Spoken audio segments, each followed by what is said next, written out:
The following video, and some audio, has been modified from its original. If you wish to watch this match as intended, which I highly recommend, then use the link in the description below. What a treat we have in store, the Olympic silver medalist P.V Sindhu against the Olympic bronze medalist Nozomi Okuhara. Those were the words that I heard Jill Clark say many times before, and I have heard her say them many times since. But I don't think they were any more apt than at that precise moment, because what these two women produced in the 2017 World Championship Women's Singles Final is something that is incredibly difficult to put into words. Well, maybe I should rephrase that, difficult to put into my own words, as when the BWF aired an episode of their weekly show Badminton Unlimited in October of that same year, the way they described this match was pretty much spot on. If we have to pinpoint one badminton match in women's singles that best epitomises finesse, agility, mental strength and the relentless fighting spirit of the sport, one doesn't have to look further than the women's singles final at the recent Total BWF World Championships 2017. That is a pretty accurate way of describing this match, as it was 110 minutes of simply brilliant badminton, filled with so many swings, momentum and dramatic moments. And you only have to scroll down to the comment section below the match on YouTube to see that these feelings were, and still are, felt by pretty much everyone in the badminton community, with people still coming back even to this day to rewatch it.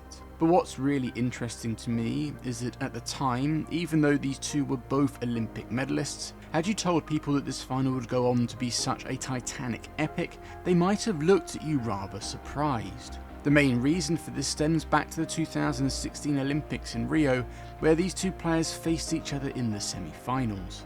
In that semi-final, it was P.V Sindhu who came out on top 21-19, 21-10, with Sindhu winning 11 straight points in that second game. I think because of that very one-sided end to the match, combined with the fact it happened at such a major, that now they were to face each other in another huge match at another major tournament, that Sindhu would likely do the same again. At the very least, she was the heavy favourite. But you only have to really sit there for a second and think about that statement to realise that isn't quite how sport works. But on top of this, once you have the full picture of these two players and how they got to that world final, you'll realise that the match they produced wasn't a surprise at all. In fact, I'd say it was all but inevitable.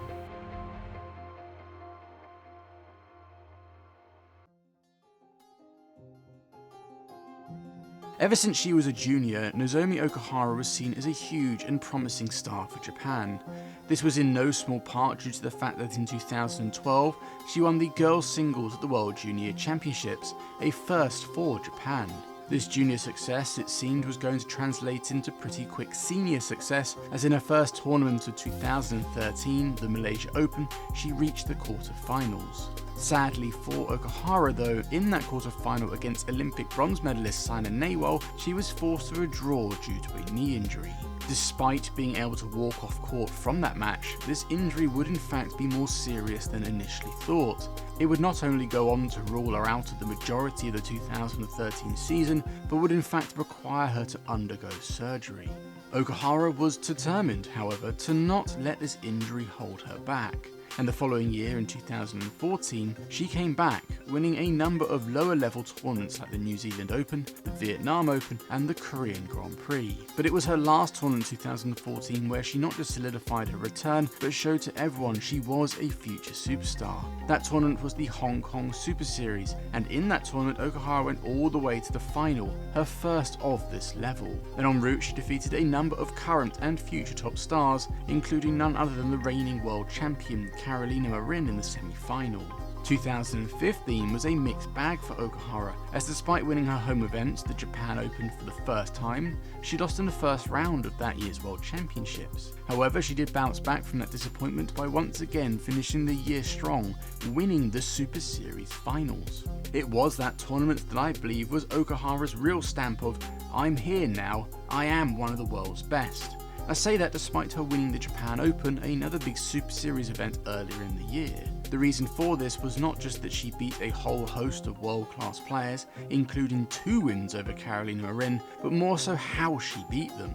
Okuhara is not the tallest of athletes. In fact, she is often described as diminutive. She is small, only 1m56 or 5'1". It was generally considered at the time that this was too small for women's singles, especially when you consider a number of other stars at the time, top stars like Wang Yihan, Sun Yu, and even the other player in this video, P.V Sindhu, were all around 5'10" to 6 foot tall. But Okuhara knew she could make up for this height difference by being fast and quick with her footwork. It was also because of her height that she gravitated more towards being a defensive player, one who would retrieve and wait for errors. But it was during her formative years in the senior ranks that she knew she had to evolve this. To simply retrieve would be far too exhausting and difficult. So she started to develop her attack, trying to win her rallies as well as have her opponents lose them. It was this development of attack combined with the speed and retrieval skills that was on full display at those 2015 Super Series finals, as she won the whole tournament without dropping a single game. This new level of attack and speed carried over into 2016 when she won one of badminton's biggest prizes, the All England. All seemed in good stead for the Rio Olympics, and while she did come away with the bronze medal, her loss to P.V Sindhu in the semi-finals I mentioned earlier was a tough loss to take. It was a loss that also stayed with Okuhara long afterwards, as she would often replay the match in her mind, constantly thinking about what she could have done differently and what she would do differently if they were to ever face in that sort of situation again. In the post-Olympic period, Okuhara did struggle, with once again this being due to injury, this time her shoulder. This shoulder injury really hampered Okuhara, and in the first half of 2017, in the build-up to the World Championships, she struggled to build momentum and saw her ranking fall from a career high of 3 in December of 2016 to 13 by June of 2017. However, right before the World Championships, there were signs that Okuhara might have gotten over her injuries and was refining her best form. As in the final tournament for the World Championships, the Australia Open, Okuhara won the title, and it was within this win that once again she scored a huge win over the now reigning 2-time world champion and Olympic champion Carolina Marin. As Okuhara headed to Glasgow for the World Championships, she may not have been the favourite, but she most certainly was someone to keep an eye on.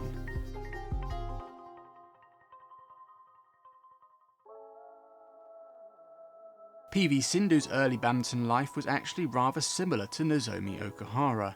In fact, they are the same age, and in the first major junior tournament of 2012, the Asia Junior Championships, they faced each other in the final. In that match, it was Sindhu who came out on top, becoming India's first winner at the event in any discipline. Sindhu carried this form almost immediately into senior competition, reaching the semi-finals of the 2012 China Masters, defeating the reigning Olympic champion Li Jiahe in the quarter-finals. Sadly though, for Sindhu, similar to Okuhara, it was at that tournament in China where she sustained a knee injury. This injury would ultimately lead her to not participating in the World Juniors later that year.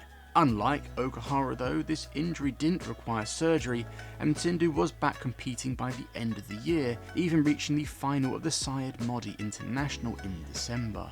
It was with a year like that, just like Okuhara and Japanese women's singles, Sindhu was seen as the future of Indian women's singles, with many wondering whether she could emulate or even eclipse Saina Nehwal, a player who had won Olympic bronze in London in 2012 and a player who had helped put Indian badminton on the map.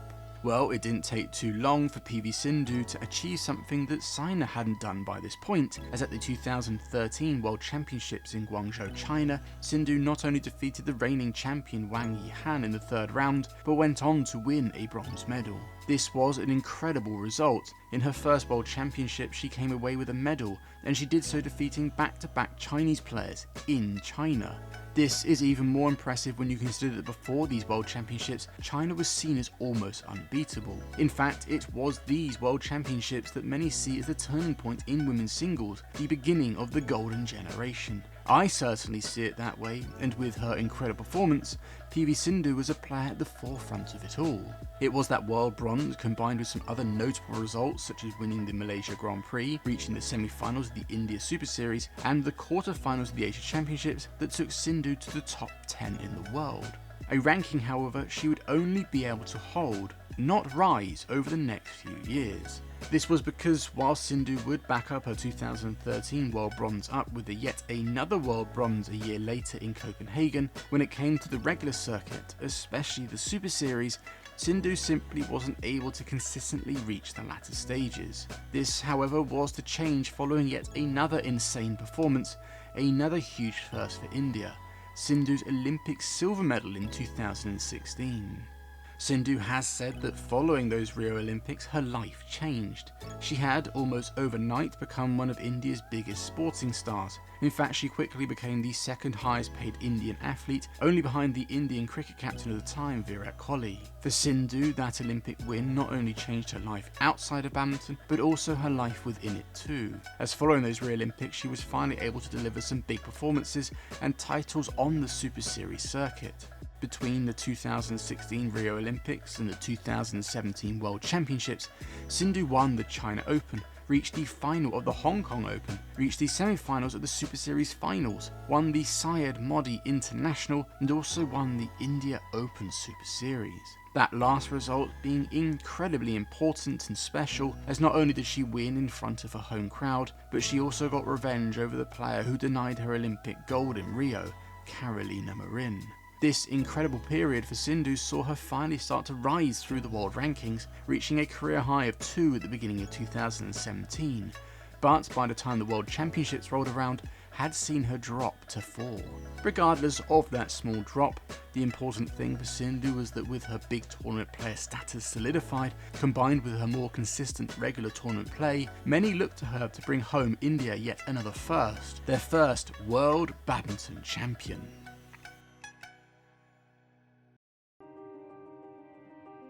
So, as we watch these two 22-year-olds walk out, with more career context, it's no wonder then that this final was always going to be hotly anticipated. It goes beyond just an Olympic silver medalist versus an Olympic bronze medalist. Both players were aiming to create firsts for themselves as well as their country. Both players were looking to truly take on the mantle of their country's hopes in the women's singles. And both had their personal desire, with Sindhu wanting to turn the heartache of Olympic silver into the joy of World Championship gold, and for Okuhara she was looking to make amends for that Olympic semi-final loss to Sindhu, a loss that had been consuming her mind ever since. But still, I can imagine that you're still wondering why I said this match was destined to be close, that an epic was inevitable. Well, I said that for 2 reasons. One is somewhat linked to what I've already said, but the other I have kept from you. So, the first one, well, that stems from how they both got to the final.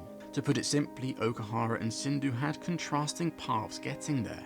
For Sindhu, she was only pushed to 3 games once, with that being in the 3rd round against Chungyang Yi of Hong Kong. But aside from that, the rest was rather plain sailing, with incredibly straightforward quarter-final and semi-final wins, both over Chinese opposition. In both those quarter-final and semi-final matches, Sindhu was in imperious form, and her straightforward attacking style proved far too much for her opponents. Okuhara, on the other hand, had a much tougher time. Not only was she pushed to 3 games 3 times, but more importantly, 2 of those came in the quarter-finals and semi-finals. But in both those matches, she did have to defeat the 2 players who had contested the last World Final, Carolina Marin and Saina Nehwal. Both these matches were incredibly long, grueling, and energy-consuming. Now, on paper this might seem like again Sindhu has the advantage. She would have been fresher heading into the final, and it also seems like she was in better form too. This, when added to the Rio semi-final result, would again bolster the feeling that many had, that this final wouldn't be an epic. It would be Sindhu's win, and likely a straightforward one as well. But for me, I don't quite see it that way. Yes, Sindhu would have been fresher, but the way in which Okuhara had played in both her quarter-final and semi-final was fantastic. It was, again in my opinion, on par, if not above, the kind of level she had shown at the end of 2015 and beginning of 2016, when she won 2 of badminton's biggest tournaments. She was playing incredibly quickly, and was implementing that nice blend of defensive and offensive badminton. I can vividly remember watching a quarter-final versus Marin live, right down by courtside, and it was clear to me, as to everyone else in the arena, that Okuhara was the fastest player in women's singles at the time. On top of this, she also looked insanely fit and mentally tough. Okuhara was in incredible form, and so for me this final with Sindhu always held this aura of being destined to be tight. What also feeds into this is the other thing, the thing that I've kept from you. And in all honesty, when you hear this, you'll realise that how this world final unfolded was simply destiny. I have already mentioned that Okuhara and Sindhu faced each other in the Asia Junior final in 2012. I also mentioned that Sindhu won that final, but what I didn't mention was the score. That final was an incredibly close 3-game thriller, ending 22-20 in the final game. Why that is relevant is that whilst many people pointed to the Rio result as a reason why they felt Sindhu was the heavy favourite, with some suggesting this could be an easy win for her, I'm here to tell you that the Rio result was the anomaly, as by the time they squared off in Glasgow, not only was there head-to-head 3-all, nothing between them, but in all 6 of their previous meetings, bar their Olympic encounter, it had gone the full distance, with twice the match ending 22-20 in the third. The first being that Asian Junior final, the other being, well, their last encounter before this World Final in the first round of the Singapore Open. So yeah, for me, this match was always destined to be an epic. However, even I must contest that I don't think anyone could have predicted just how epic. Talking of which, let's get into the match itself. The Women's Singles World Championship Final.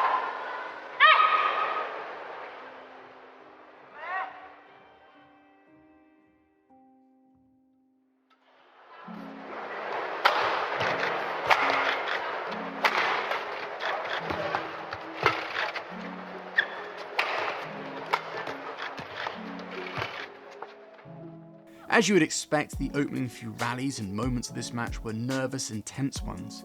Completely understandable when you consider the circumstances. Both players were trying to achieve first not just for themselves but their countries too, and they both knew they had an equally good chance. Although, like I spoke of earlier, many felt Sindhu was the favourite for this title, mainly because of the result from the Rio Olympics beforehand.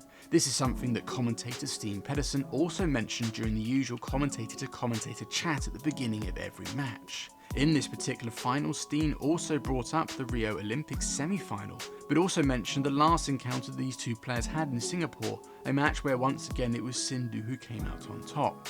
Steen went on to say that this does make Sindhu the favourite, but he quickly followed this with, "But it isn't easy." Steen was implying that with being the favourite, as well as all the other stuff like being the first Indian world champion etc, that comes with added pressure.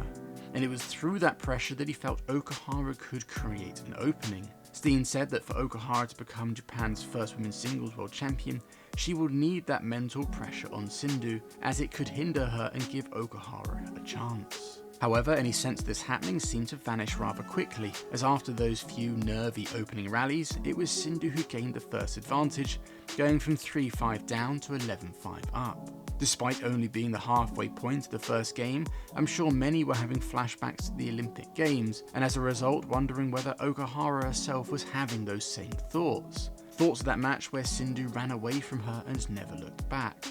It seems rather logical if you put yourself in the shoes of watching this match live, but the truth is quite different. Okuhara admitted months later that she wasn't paying much attention to the score. Instead, she was solely focused on what shots to play, what tactics were working and not working, and what she should do next. Okuhara is running through all those situations she has spent the last year relentlessly thinking about. This approach will come up a little later with quite a funny story, by the way, so look out for that. Whatever Okuhara was focusing on though clearly worked, as following that mid-game interval she came out absolutely flying. Her speed went up a notch or two, she was looking to dictate the pace far more, and she was also looking to control the rallies through her speed. What this change in approach allowed Okuhara to do was two things. One, it stopped Sindhu being able to control the rallies as easily. Up until this point, Sindhu was implementing quite a basic approach, classic singles, pulling and pushing Okuhara from side to side and front to back. She would punch Okuhara into her round the head corner and then thunder her smash cross court. It was simple but very effective and was made easier by the fact Okuhara was allowing it to happen. She was playing reactively. By simply increasing her pace, it now meant Okuhara was doing this to Sindhu, and this led to Okuhara not just imposing more physical pressure to Sindhu, but psychological pressure as well. By having to now play at a pace 1 or 2 above what was comfortable for her, now not getting as many easy opportunities, and by having to play with far greater accuracy, it put a huge amount of pressure on Sindhu. That was the kind of pressure Steen highlighted at the beginning, and it was now a thing. The only question mark against Okuhara was whether or not she could stay consistent enough to sustain this pressure on Sindhu. As this first game progressed, it seemed she could, as from that 11-5 deficit, Okuhara had turned it around and gone 18-14 up.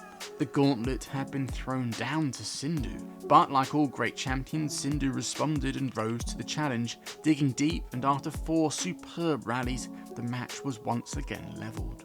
We had not even seen the end of the first game, and already we had seen swings in momentum, tactical changes, tactical battles, and mental battles too. On top of this was some brutally grueling rallies played at a ferocious pace. This match was already showing signs of becoming a physical battle as well.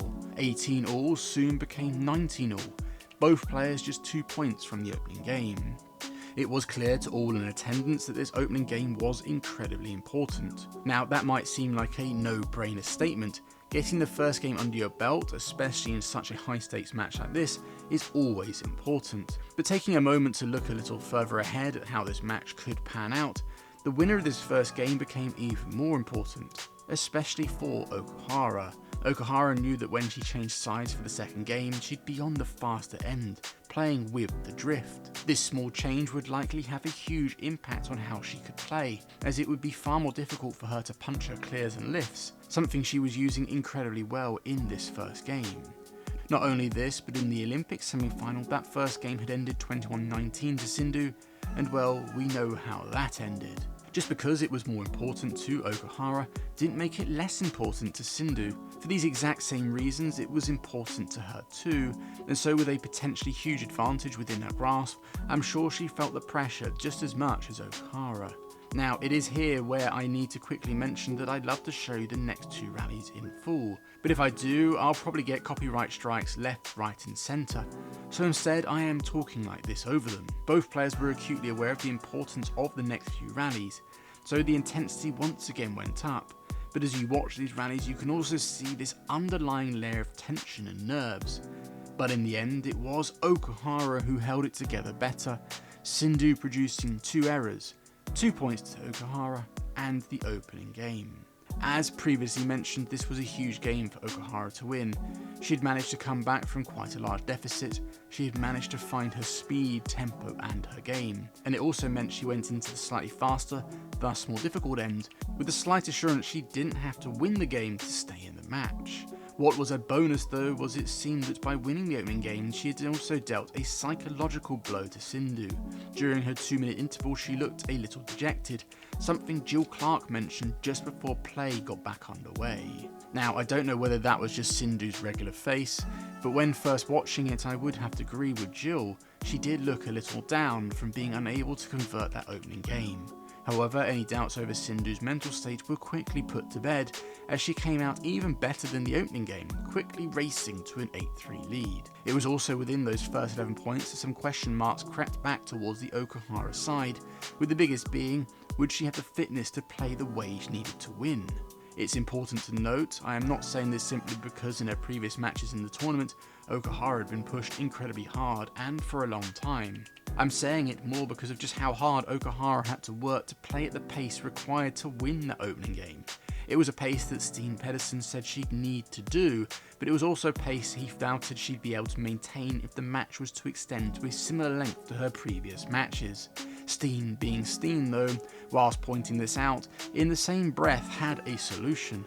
He said that whilst Okuhara might not be able to maintain this pace for 75 minutes or more, she still must do it, as the psychological pressure it would apply to Sindhu might in turn shorten the match. It was, to sum it up, a necessary evil. Man, I love Steen and his insights.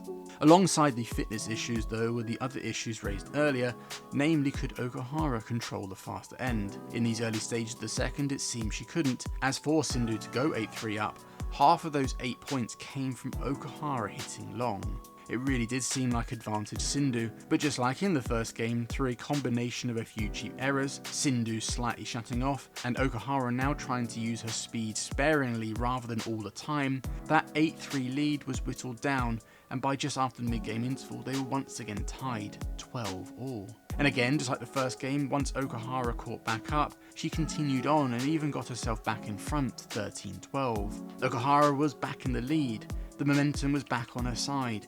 Could she take her chance and push forward? Well,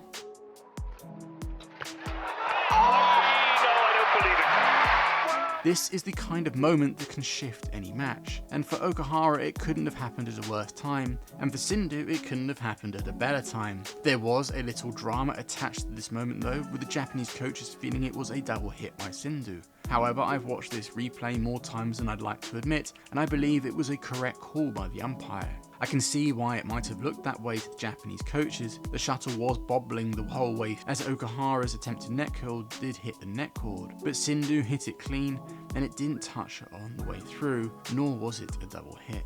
What makes this what you could call lucky save from Sindhu even better for her and harder for Okuhara was that this was actually the second time it happened, although this one ended with a net cord. But like I said, it is this kind of situation that can flip a match, and it seemed like it did as Sindhu won the next 3 points to go 16-13 up. It was the last of those 3 points where there was a slight sense that Sindhu was now in the driving seat of this match. But in all honesty, the real underlying feeling was that the intensity of this match was starting to ramp up to levels higher than earlier, which when you consider how high they were before is pretty insane. This can be seen perfectly over the next few rallies. The energy being put out there by both players certainly went up. For the first time in the match, we heard Okuhara shouting and fist pumping after winning a rally, and the quality and length of the rallies, that was just getting better and better and better. Or as Jill Clark puts it after one particularly grueling rally, every inch of court is being used and discovered. At this stage, it would be understandable that both players were feeling it. They were working incredibly hard and the punishing rallies were almost back to back. But it did seem that of the two, Sindhu was struggling that little bit more. With this combined with the fact that Okuhara was once again coming back, Sindhu started to ask for more towel breaks or for the court to be mopped. And usually in this situation, the umpire allows it. Not the umpire in this match, however. Kelly Hoare of Australia ruled this match with an iron fist. She denied drinks breaks and would frequently tell Sindhu to use her feet rather than the moppers. This firmness and strictness would continue for the remainder of the match. If you watch this final all the way through, something I highly recommend, you will constantly hear Kelly telling both players to get ready quicker, to get back on court quicker, or that they aren't allowed to towel down or grab a drink. For me, it was fantastic umpiring, firm yet fair. And I think I wanted to bring this up just because over recent times badminton umpires have been getting a lot of flack. But anyway, back to this insane women's singles final. While Sindhu may have been the more tired of the two, it was actually her who managed to pull away once again, setting herself up with 3 game points 2017. But through some fantastic front court play by Okuhara, Sindhu was unable to convert on any of those game points. This second game would be decided in extra points. The funny thing is, even if you watch this match knowing what will happen, you can still feel that tension. That's just how good this match is. It draws you in completely. You become so captivated and enthralled it is easy to forget you aren't watching it live. And you want to know something else that still gets you no matter how many times you watch this match? The final rally of this second game, as after setting herself up with a 4th game point, a 4th chance to send this World Championship final into a decider, P.V Sindhu and Nozomi Okuhara play what might just be one of the most grueling rallies in all of badminton history. This rally leaves me speechless. It is just quite unbelievable. Both players left it all out there, both ending it in excruciating pain, visibly exhausted. Okuhara laying on the floor and P.V Sindhu bent over double. They had given absolutely everything, yet the obvious question remained. They still had to play one more game. How on earth would they do it? It was this exact thought that was actually racing through Okuhara's mind at the time. As she crossed over to the other side, all she could think about was, would I have enough energy left? Park Ju-bong, the head Japanese coach at the time, remembers seeing how heavy Okuhara was breathing, how exhausted she was, and how she was losing her patience. So his advice to her in that break? Well, it was the usual self-explanatory stuff like calm down and compose yourself. Then he added something really interesting. He told Okuhara that this match was for the world title, so it won't come easy. Exhaustion is expected, but never show that to your opponent. And with that stern yet sage advice from a coach who had been there and done that multiple times, Okuhara stepped back onto court, or as she later put it, she stepped into the unknown. Now, by this stage, this women's singles final had been going on for just over an hour, I think the match clock was 63 minutes when the second game ended. It was 63 minutes of brutal badminton, the kind of badminton that had left both players visibly exhausted. Like I said, it certainly left a lot of people wondering what these two had left in the tank. Would they even be able to continue? Well, as it turned out, not only were they able to continue, but what they showed to everyone in that third game made what they did in the first two games look like just the warm-up. Despite being agonisingly close to the world title and finishing the second game quite literally on the floor, it was Okuhara who came out the stronger of the two in the decider, quickly going 5-1 up. But Sindhu responded equally strongly, clawing that deficit back through some real dogged determination. Even though it was the early stages of this game, the intensity that was emanating from the court was insane, many rallies ending with both players either sucking air hard, bent over double, or trying to stretch out their legs so as to avoid cramping. And on a number of occasions, either player asked for a towel break, a request that was denied every single time. It was within these early stages of the decider that Steen and Jill in commentary were highlighting the physical toll this was having, that the speed that both players have had to play at was taking them to places they weren't probably used to, something likely made worse by the natural tension created by the fact a world title was on the line. Despite the clear discomfort and pain both players were suffering, these two kept fighting on. They showed an incredible fighting spirit, an unrelenting desire to keep going. But what's even more impressive is that even though they were clearly suffering, the level of their badminton kept rising and rising. They weren't playing long but low quality rallies, they were playing long and high quality rallies, and doing so pretty much every point. There was not much to tell these two apart, although when the mid-game interval did finally come around, it was Sindhu who held the advantage, a 2-point advantage 11-9. As they changed ends, got their coaching advice, and prepared for the final half of the match, the deciding half, the commentators and fans watching were now wondering not if one or both players might drop, but when. They were both being pushed to their absolute maximum. Surely there was no way this could continue, right? In 2013, 4 years previously, there had been a similar final in the men's singles between Lin Dan and Lee Chong-wei. In that match, Lee Chong-wei succumbed, having to withdraw due to cramp. And another example came from the last time Glasgow hosted the World Championships, the match I did a recent video on, Sun Jun vs Peter Rasmussen. That was an absolute epic that was also played at a ferocious and brutal pace. That match too ended in cramp, with Sun Jun quite literally limping his way to the end. Surely it was only a matter of time before either Sindhu or Okuhara, or both of them, suffered the same fate. Well, as it turned out, the opposite happened, as the final half of this 2017 World Championship Women's Singles Final is the best of the entire match. What these two ladies produced was nothing short of extraordinary. Honestly, my words can't do it justice. I wish I could just let the action roll, but like I mentioned earlier, that would almost guarantee a copyright block on this video. So again, I highly recommend you go and watch this match yourself, and if you don't have a spare 2 hours, then just go and watch the final half of the decider. Trust me, you won't be disappointed. For the entirety of the second half, both players were neck and neck, trading points. Aside from when it was 11-9, there was never more than 1 point between them. And like I said, my god, the rallies were exceptional. They were just as good as they were long and hard. This neck and neck battle went all the way through to 17-all, when Sindhu made her move for the finish line, urging herself to push up the court and take the shuttle early. This push by Sindhu saw her rewarded with a 2-point gap, 19-17. Okuhara, as you should expect by now, responded by winning the next 2 rallies. They were yet again grueling rallies, but Okuhara dictated the pace with those controlled attacks that she had worked so hard to develop over the last few years. The score was now 19-all, nothing between them, and the quality was mind-boggling. Even Jill Clark couldn't figure out how these two were producing this level. How on earth are they still producing this level of badminton?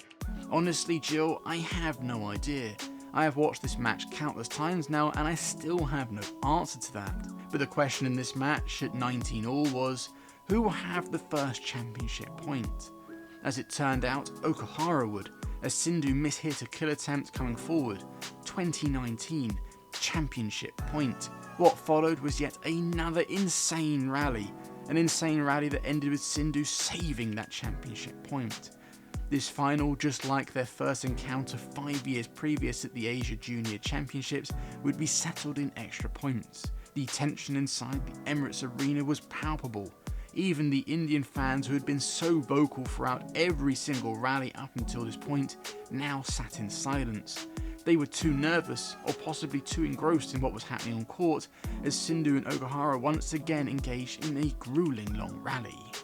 Another match point opportunity to Okuhara. Would she be able to finish it this time? Again, the crowd went silent. All focus was on the action on court, only the occasional ooh or ah sounding if it seemed the rally might end or a great shot or retrieval was made. All of that until... This was, plain and simple, an incredible match. But before I go any further, there is something else I found out that I thought was rather cool. It's a continuation of what I said earlier about Okuhara and her focus in this match. And that is that at the time of winning, there was a brief moment where Okuhara didn't actually realise she had won. If you look closely, you can actually see on her face right after the last rally ended. In an interview for the BWF, Okuhara said that she was so focused on each point, so focused on urging herself forward no matter the pain or discomfort, that even after that winning rally, in her mind she was willing herself to continue, she was ready to play on. It was only when she turned round and saw her coaches and the crowd cheering that she realised she had won. It's why her first emotion wasn't happiness or joy, but relief. Relief that the match was over. Honestly, like I said right at the start, the way that BWF described this match was pretty spot on. This match really epitomised the finesse, agility, mental strength and relentless fighting spirit of the sport. One doesn't have to look any further than this 2017 Women's Singles Championship final. If I had to add anything further, then I would simply echo what Jill Clark said after the match. An hour and 50 minutes of pulsating, wonderful badminton, compulsive badminton, thrilling badminton, and the more matches like this, the more I admire these athletes. Well, that, in my opinion, was one of the best women's singles finals I've ever witnessed. The equality that both these players kept throughout the entirety of this match was something to behold. Well, sport is a double-edged sword, isn't it? One celebrates, the other commiserates. One full of joy, one full of sadness of what might have been. I don't think I can add much more than that.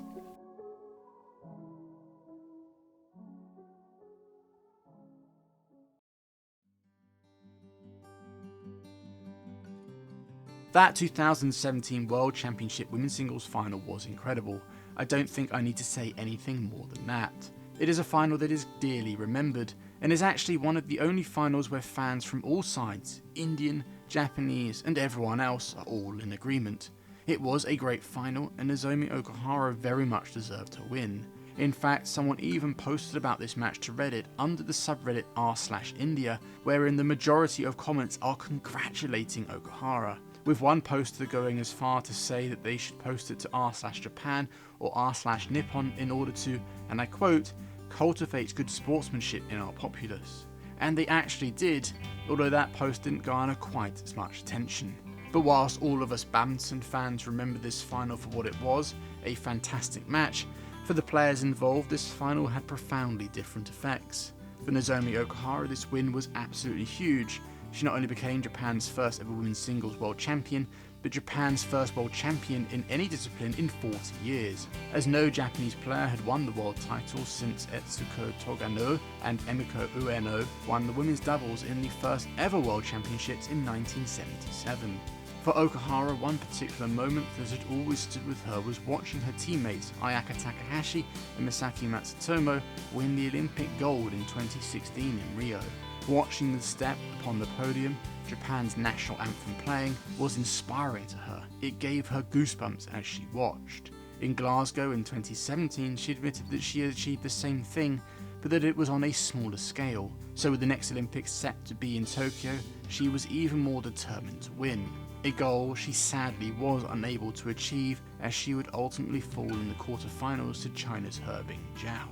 For P.V Sindhu, naturally this was hard for her. She was still incredibly proud and happy to come away with a silver, but she was also disappointed, especially as she felt once the match went to 20 all in the third, it was anyone's game.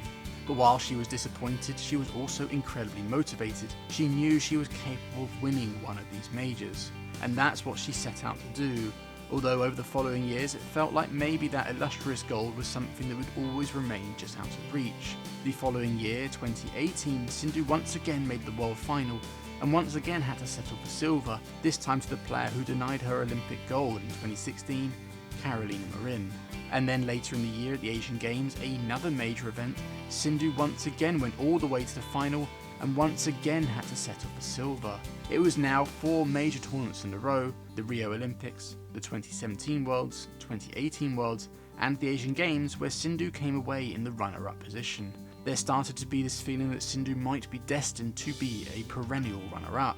She wouldn't be the first. Lee Chong-wei in the men's singles was an absolute superstar, the so-called king of the Super Series, but just like Sindhu, he entered numerous major finals and each time came away with silver. And when the 2019 World Championships in Basel, Switzerland rolled around and once again Sindhu reached the final, many wondered whether she would once again come away with silver. Something exacerbated by the fact her opponent in that final was none other than Nozomi Okuhara. With the 2017 final still fresh in everyone's minds, people were excited at the prospect of a repeat, another epic. However, that would not happen. In fact, the opposite would happen, as after just 38 minutes and a scoreline of 21-7, 21-7, it was P.V Sindhu who not just enacted sweet revenge, but finally secured that illustrious goal. She's done it!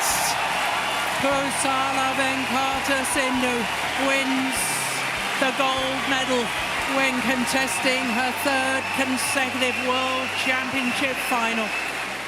She becomes the... Thank you everyone for watching. I really do hope you are enjoying this new series of videos. I am certainly having fun rewatching some classics and digging into their story a little bit more. This one was particularly fun for me as I can remember going up to watch those World Championships and what an event it was, and the women's singles final was icing on the cake. I'm not quite sure when the next one of these will come out, nor do I know which match it will be on, so I'm going to give all of you who have made it this far a chance to pick. Get in the comments below and let me know which match you think I should look at next. It doesn't necessarily have to be a final or a major tournament, so long as it was a good match with an interesting story, I am open to looking into it. So yeah, I look forward to reading your suggestions. Until next time, I'll see you later.